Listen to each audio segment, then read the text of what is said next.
Hidden beneath the surface, there is a secret corner of ocean where ancient species still thrive in dazzling abundance. It is an Eden of wildness and wonder.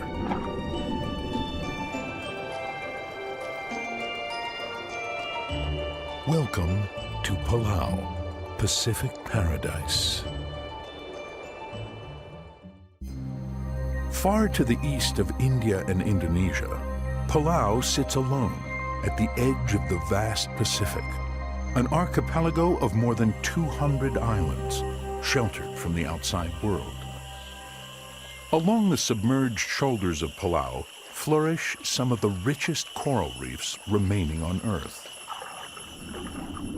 The story of this coral Eden begins in the dark of night. In the shadows of the reef, life seeks shelter from the perils of open water.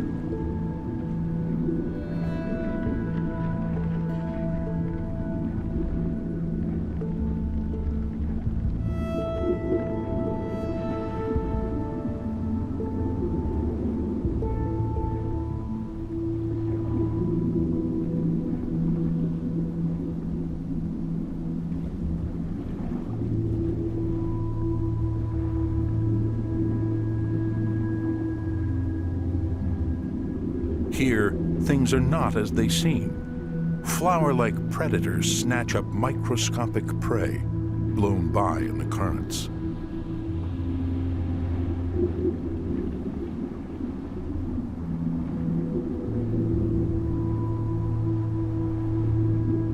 Most of the year, calm prevails. But soon, the reef will be swept by a sudden explosion of life.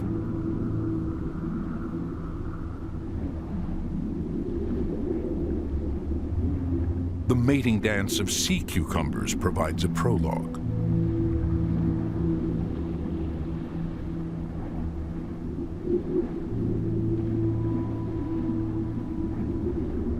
Compelled by moon and tide, these sluggish bottom dwellers spew eggs and sperm into the currents.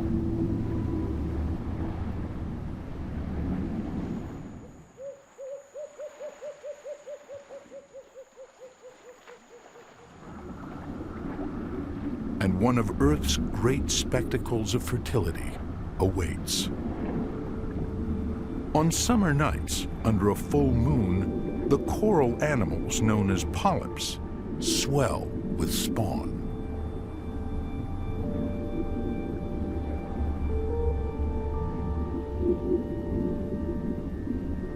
Polyps can divide amoeba-like to expand the reef. But to spread colonies elsewhere and ensure a future, they must send out tiny packets of new life.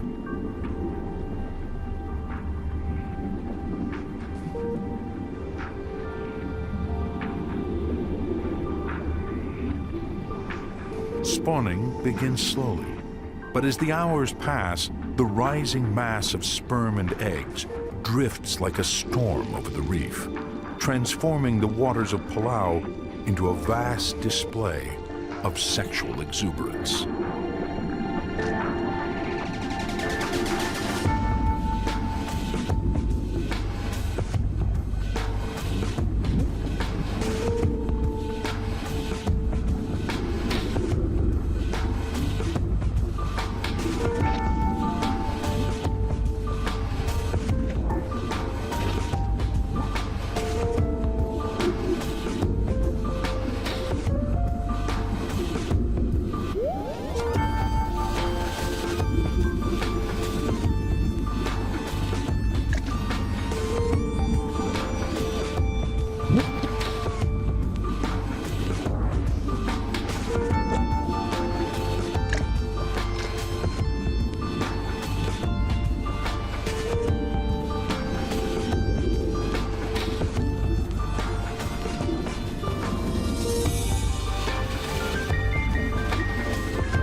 eggs produce larvae, which will ride currents along the ocean ceiling away from the parent reef, then settle to divide and redivide into flourishing new colonies.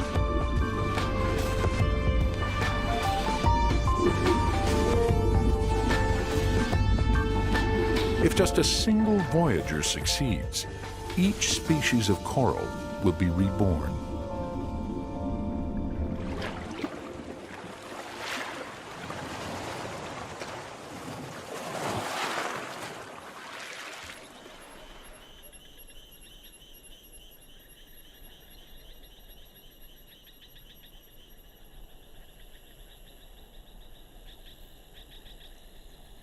The islands of Palau are the visible tips of Himalayan-sized volcanoes. For eons, corals accumulated on peaks that were subsiding. Then, in a tectonic upheaval, parts of the volcanic ridge rose up, exposing the ancient limestone reefs that today form Palau. Then, geology turned eccentric. Over millions of years, the corrosive effects of wind and water sculpted blocks of limestone into giant mushrooms.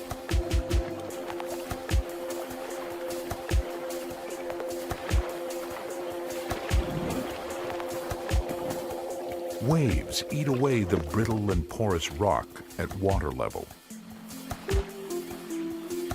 Rainwater and plant acids leach down through it, leaving a storyboard chronicling all that has washed or settled or burrowed here.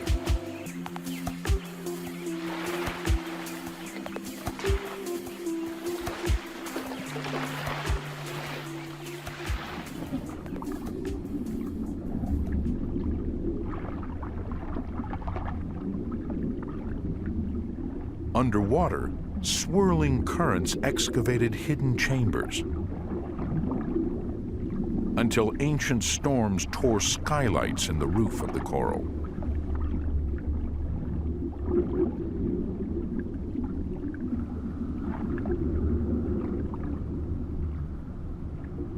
Very close to these blue holes, the reef is a precipice.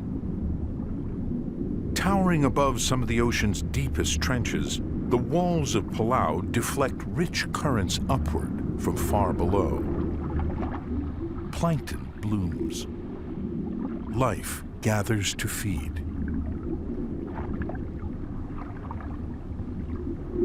The calm is deceptive. While smaller fish graze, opportunists like the barracuda bide their time, waiting for the perfect moment to strike.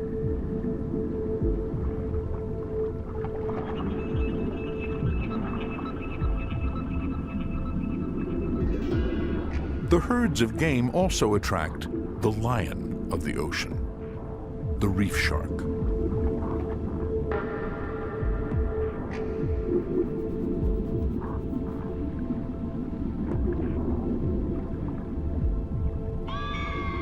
Hours pass in a stalemate between two survival tactics: safety in numbers and the element of surprise.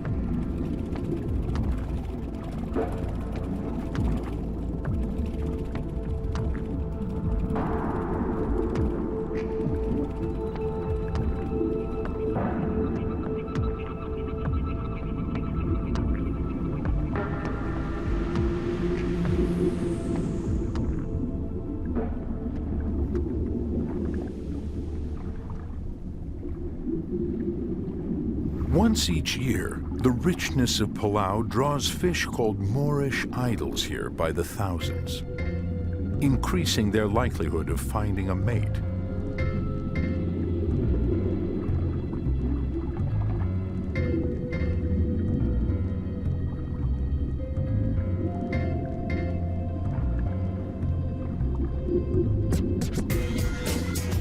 In turn, providing a delicious buffet for legions of reef sharks.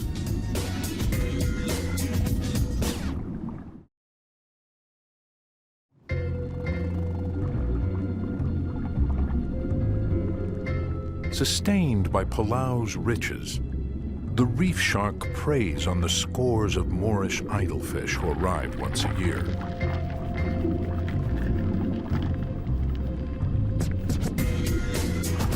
Occasionally, a moment of sudden opportunity arises.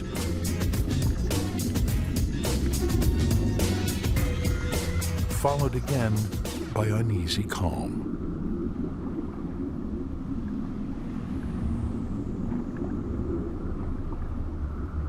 Nearly invisible, the secret to life here is the living haze called plankton. The tiny animals and plants drifting by provide the first wave of nourishment that supports everything larger. Some creatures graze on plankton using diverse techniques. Garden eels rise from burrows to snatch passing morsels.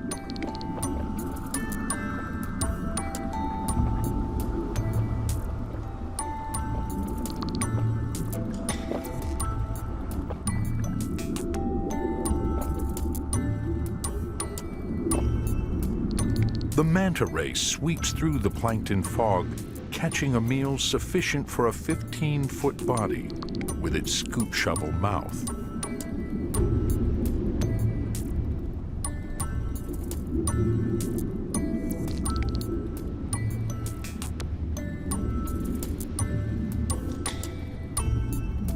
Hunger is constant, but so is the life-giving broth.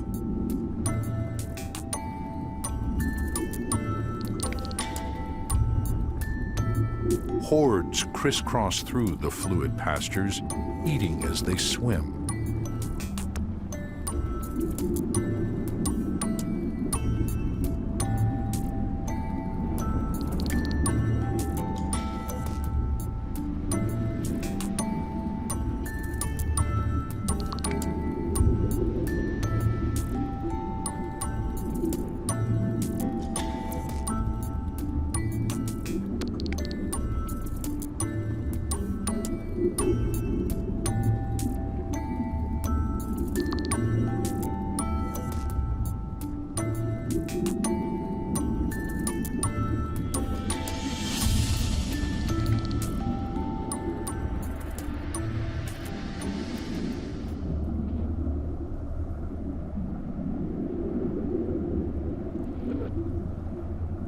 Though existence here differs from life on land, it runs on the same fuel.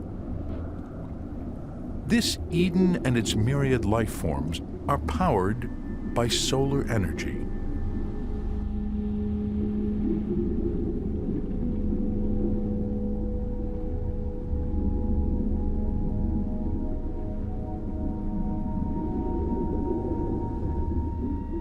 Sunlight streaming down from above feeds the vital plants of plankton and miniature gardens kept by coral animals.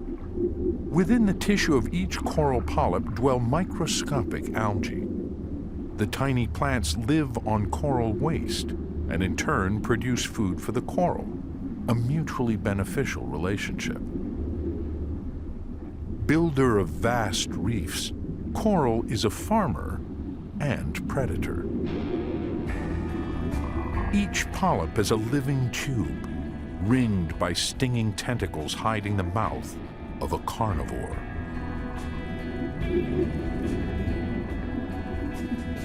For the countless microscopic plankton drifting by, these waiting mouths are a wall of death.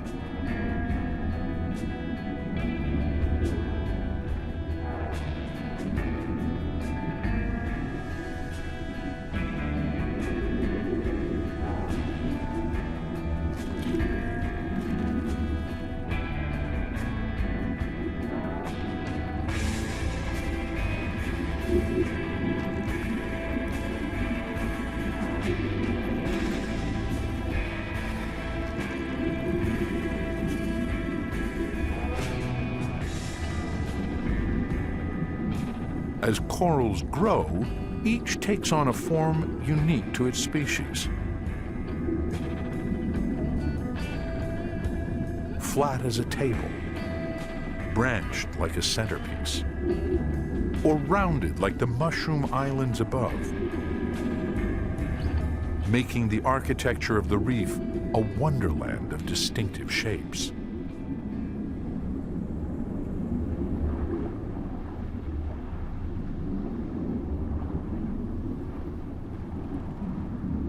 For other creatures, the maze of coral structures serves as a kind of undersea city. There are readily available meals and places to watch life pass. It is a crowded world where residents become highly specialized at making a living. A place of alleyways and hideaways where the skittish can disappear in a hurry.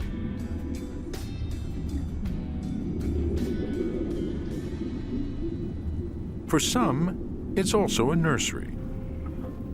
Camouflaged to resemble coral, the cuttlefish is a cousin of the octopus and squid. Jetting water for propulsion, it wanders the reef hunting crabs and shrimp. Sometimes 3 feet long, this deadly predator is armed with a strong jaw and venom. Today, though, a female looks for seclusion, not food.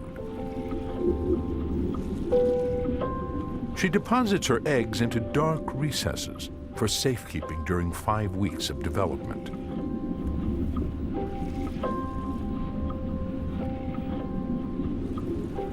And that is the extent of her maternal care. She may never see her offspring again.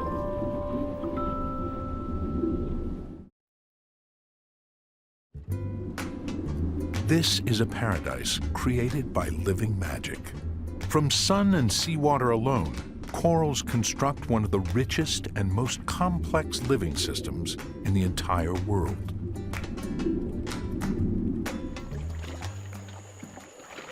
Yet one can pass from the living world of coral into another world of reefs long dead. When Ice Age seas were lower, seeping rainwater carved caverns and tunnels in the limestone islands. Flooded by rising seas, they now seem like eerie burial chambers.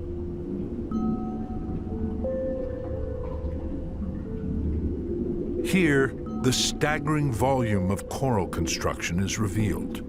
Great blocks, sometimes hundreds of feet thick, accumulated one thin layer of polyps at a time, compressed across millions of years. The air-filled caves of the past, hung with stalactites of dissolved minerals, are now a haunting watery cellar entered from the sea.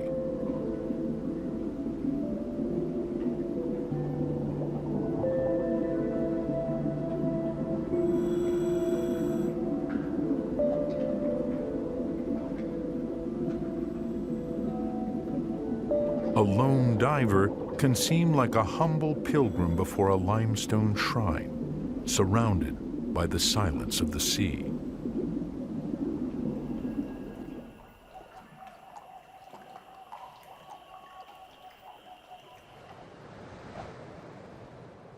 This may be Palau's strangest feature. Water from the adjoining sea penetrates underground tunnels and cracks to feed some 80 landlocked saltwater lakes.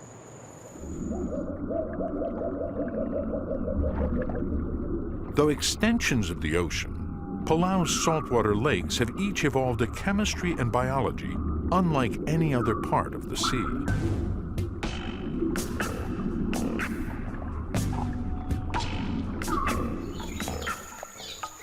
The strangest is a secluded lake filled with more than 1 million jellyfish that migrate endlessly.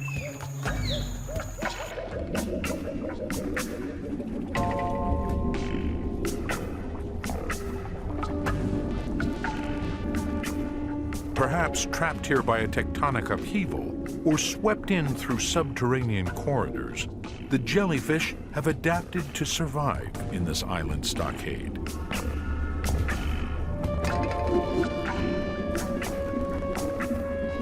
sustained by internal algae similar to that within corals.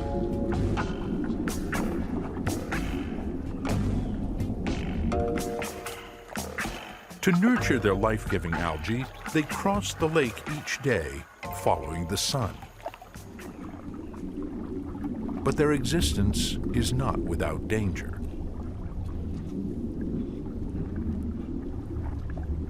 For animals waiting in ambush, a wayward jellyfish is easy game.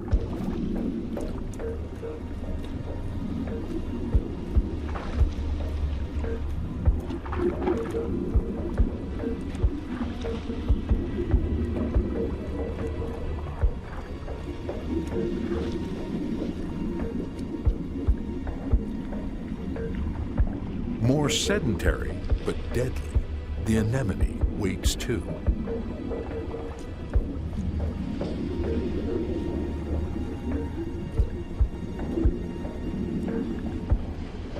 Snared in its stinging tentacles, this jellyfish is doomed, slowly digested by the anemone, and helpless to escape other hungry marauders.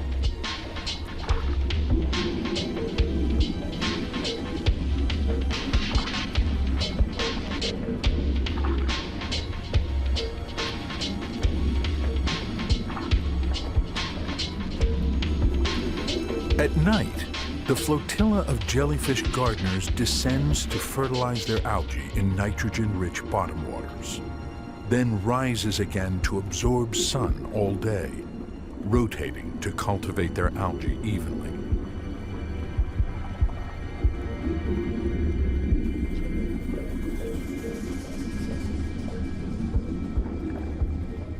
For many creatures of the sea, night is a time of opportunity, a chance to feed under the cover of darkness.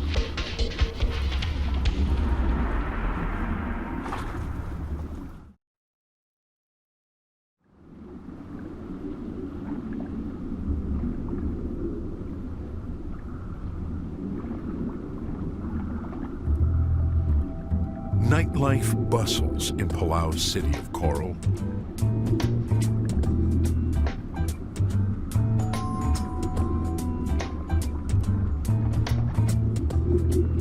Animals wary in daylight emerge to roam the reef.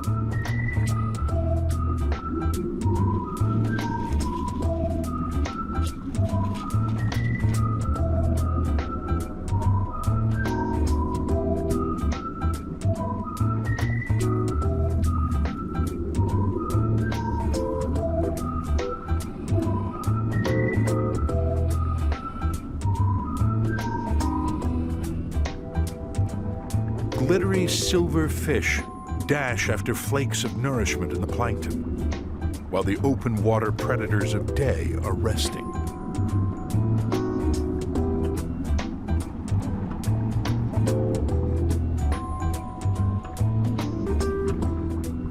Creatures who lay motionless all day begin to walk in search of food. An abalone, an urchin,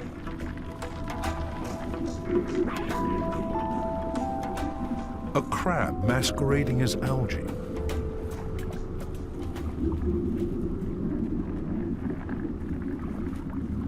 things of beauty may prove fierce. Snails without shells like nudibranchs and sea slugs look delicate, but can sting their enemies. And most are carnivores on the hunt.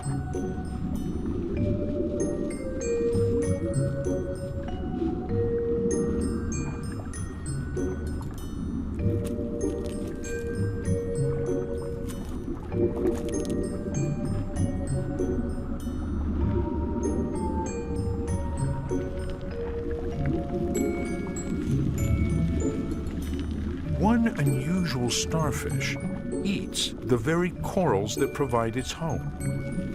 The crown of thorns secretes poisonous digestive juices from its underside that kill polyps, which it then devours.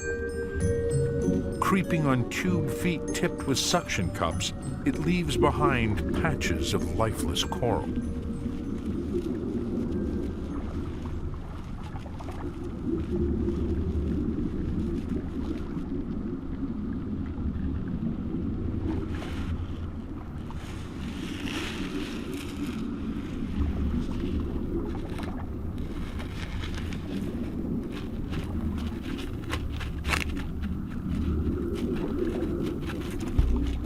Some cone snails hunt at night with a venom powerful enough to kill humans, yet hide meekly in the sand all day. This is a 5-foot-long sea cucumber, gorging itself with the help of feathery tentacles. It makes its living eating the ground and filtering out the remains of plants and animals.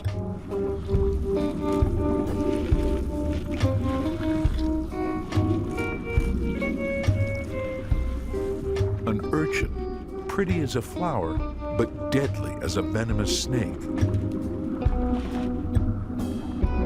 Its periscope eyes ever alert, the conch snail probes the bottom all night with a finger-like foot, looking for anything edible.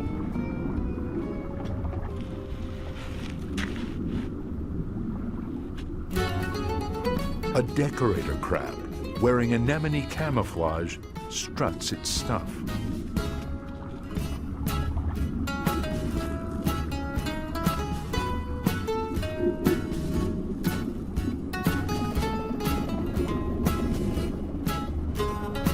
The largest nudibranch is called the Spanish dancer for its flamboyant means of propulsion.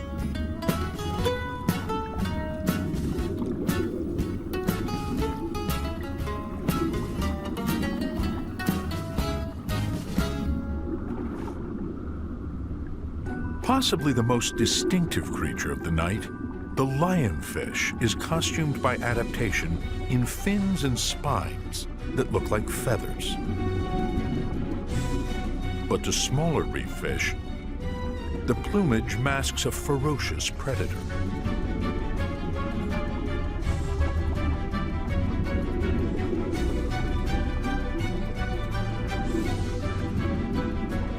The poison-tipped spines on its back are defensive weapons, but the entire array of quills are also used to hunt. Spotting prey, the lionfish herds the potential victim with fins and spines outstretched until the small fish is cornered.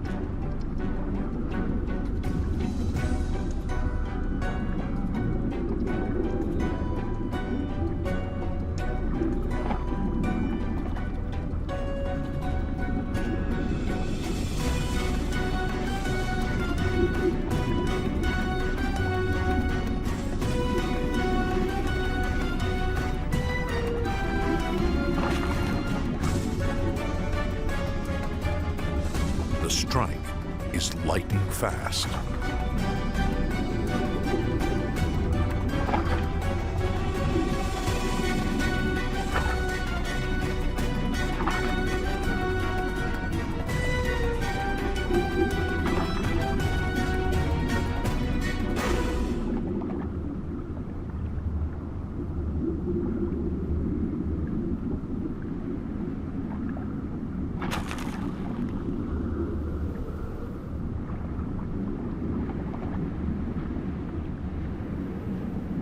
Reacting to the invasion of their territory, tiny pufferfish try to drive the bigger fish away by nipping the flesh of its spines. The giant will not give in, but neither will its small attackers.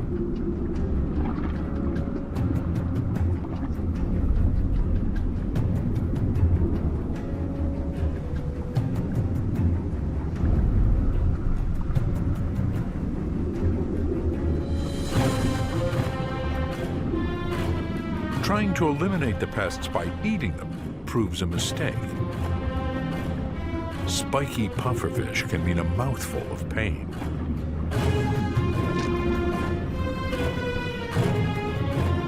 Even for a ferocious hunter, night is a time of surprise on the reefs of Palau.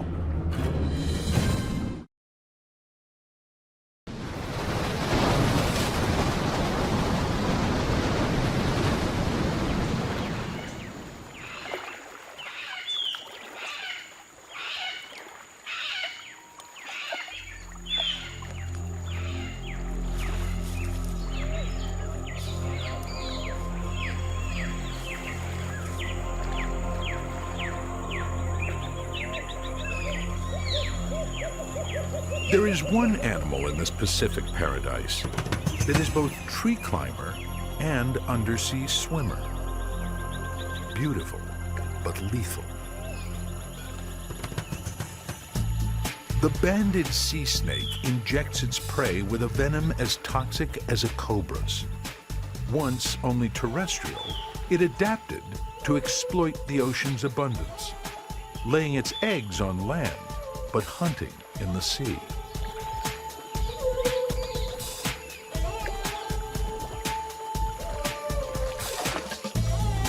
Its underwater excursions are made possible by a lung that stretches nearly the entire length of its body.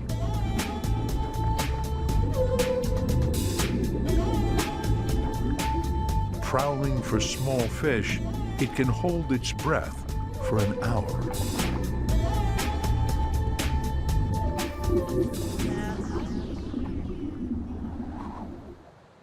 Each year, with the arrival of the monsoons, change sweeps over Palau.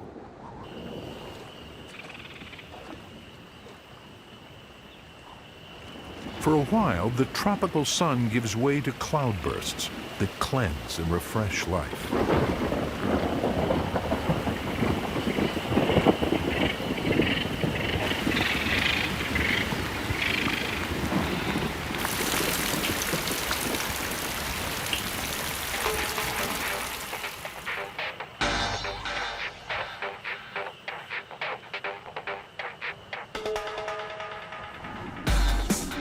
Across the sandy bottom of a lagoon, another kind of cloud passes. Moving like a single organism, young sea catfish scour a sandflat for hidden prey, with the back row constantly leapfrogging ahead in a conveyor belt movement that's both efficient and confusing to their enemies.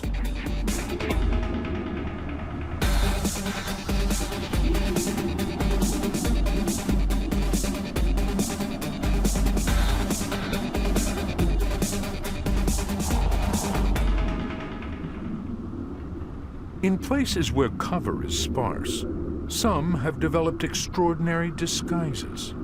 The peacock flounder, like other flatfish, spends nearly all of its life lying on one side, pretending to be part of the ocean floor.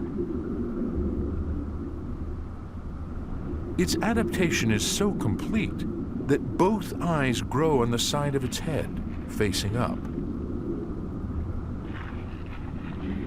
A male and female draw dangerous attention to themselves by leaving the bottom to mate.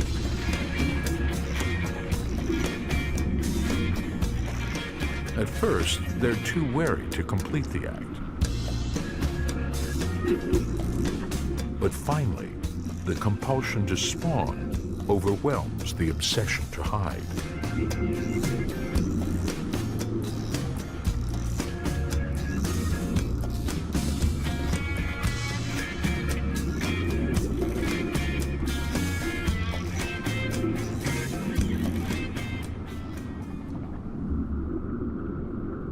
Where so many species mingle, unusual relationships have developed.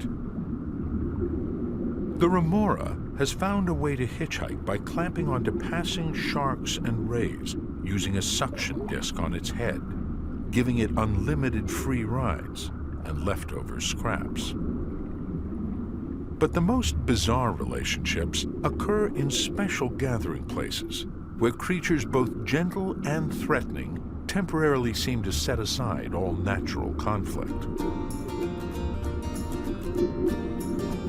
This spot may look like any other coral outcrop, but mantas, perhaps plagued by parasites, know that small fish waiting here will ease their discomfort by removing the pests. The attendants at these cleaning stations are wrasses, with heads and mouths small enough for the task.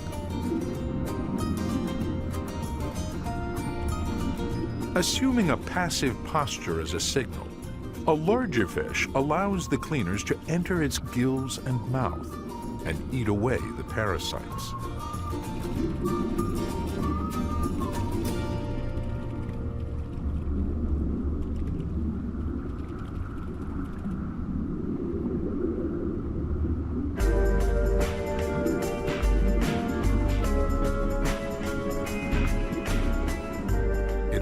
thing to clean a peaceful manta, but quite another to venture into the most infamous jaws on Earth.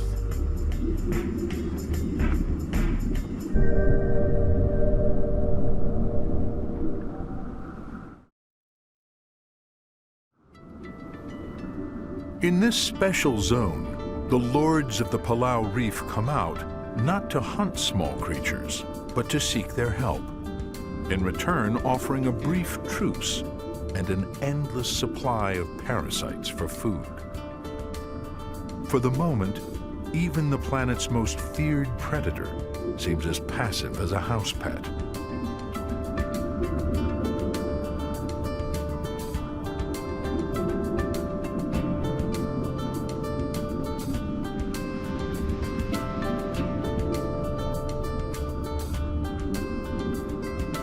The patrons depart more comfortable and fit, and will return often to this equivalent of a health spa in the city of coral.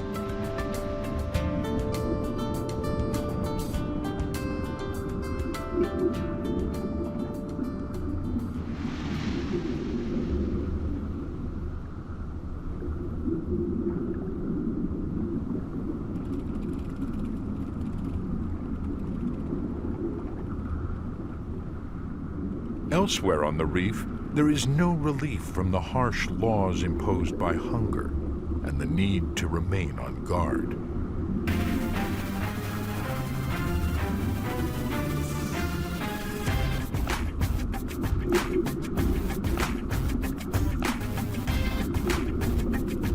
The search for food is relentless. The response when an opportunity arises is merciless. Amid the heavy traffic, a female Titan triggerfish tends to her egg nest, blowing steadily to wash away silt and bathe them in oxygenated water. She also remains poised to ward off lurking predators.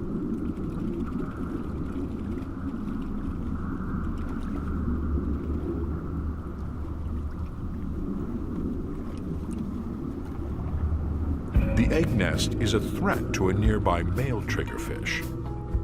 They are not his offspring. If they survive, they would compete with his own progeny. Feigning attack, he lures the mother away, then blocks her return, leaving the eggs unguarded.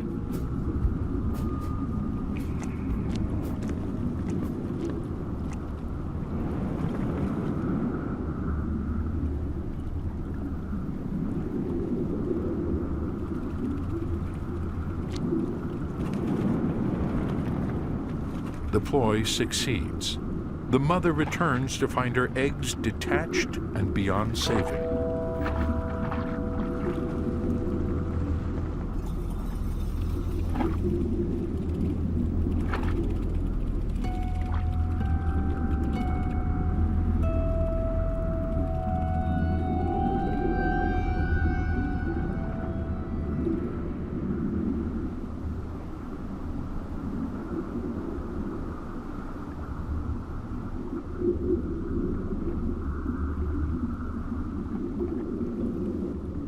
Another mother, a different strategy. Preferring to scatter her treasures in many hiding places rather than a single egg nest, a female cuttlefish continues to deposit eggs around the reef. They will develop in relative safety, while hunters of all kinds swarm the reef daily.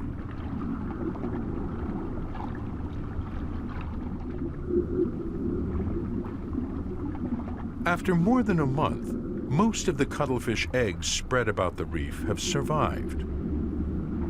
Tonight, they will hatch. Though an adult hovers nearby, the young are now on their own.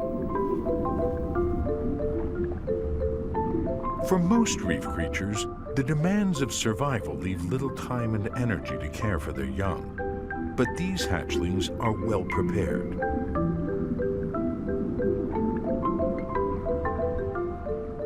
they emerge as miniature versions of adult cuttlefish.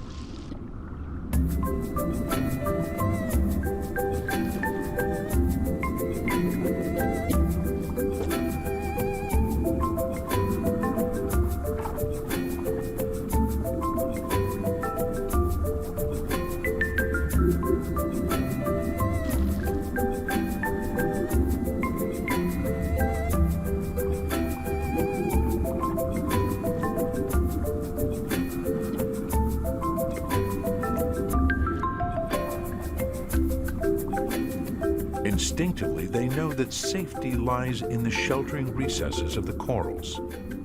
The reef itself acts as a protective parent. While baby cuttlefish begin their first day of life, some reef animals are retiring to sleep and taking precautions.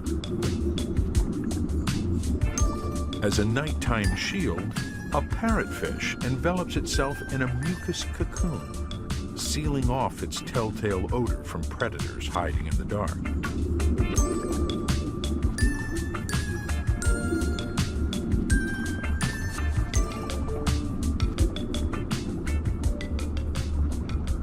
Others hover in coral compartments to rest safely until dawn.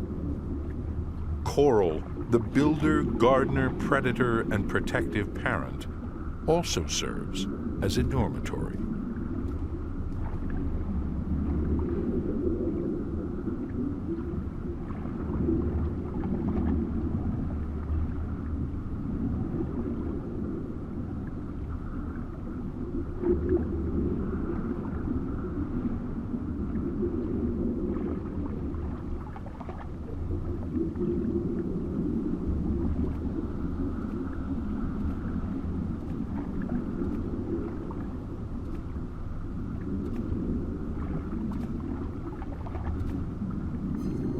In Palau, the creatures that call this reef home survive and endure, nurtured by the sea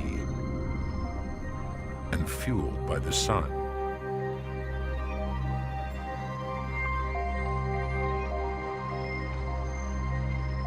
An ancient paradise in a lost corner of the vast Pacific Ocean.